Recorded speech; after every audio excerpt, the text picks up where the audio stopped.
অবশেষে অবসান হলো 17 দিনের প্রতীক্ষার। উত্তরাখণ্ডের উত্তরকাশী সুড়ঙ্গে আটক 41 জন শ্রমিককে মঙ্গলবার রাতে একে একে উদ্ধার করলেন জাতীয় বিপর্যয় মোকাবেলা বাহিনী। রাজ্যের মুখ্যমন্ত্রী মানিক সাহা উদ্ধারকারী দলের সাহস, কঠোর পরিশ্রম এবং তৎপরতার জন্য ধন্যবাদ জানান।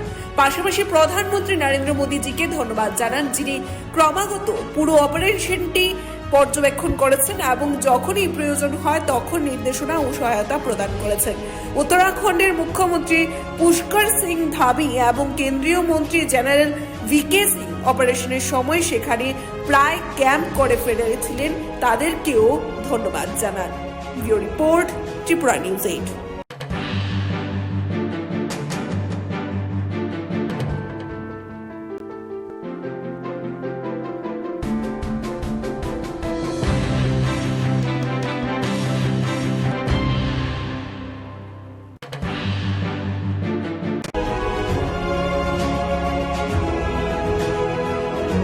অবশেষে অবসান হলো 17 দিনের প্রতীক্ষার।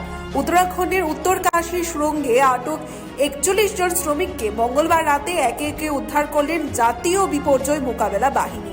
রাজ্যের মুখ্যমন্ত্রী মানিক সাহা উদ্ধারকারী দলের সাহস, কঠোর পরিশ্রম এবং তৎপরতার জন্য ধন্যবাদ জানান। পাশাপাশি প্রধানমন্ত্রী নরেন্দ্র মোদীজিকে ধন্যবাদ জানান, যিনি ক্রমাগত পুরো অপারেশনটি পর্যবেক্ষণ করেছেন এবং যখনই প্রয়োজন হয় তখন নির্দেশনা ও সহায়তা প্রদান করেছেন। উত্তরাখণ্ডের মুখ্যমন্ত্রী পুষ্কর সিং ধামি এবং কেন্দ্রীয় মন্ত্রী জেনারেল ভিকে সিং অপারেশনের সময় সেখানে প্রায় ক্যাম্প করে ফেলেছিলেন, তাদেরকেও ধন্যবাদ জানান। Bureau report, Tripura news 8।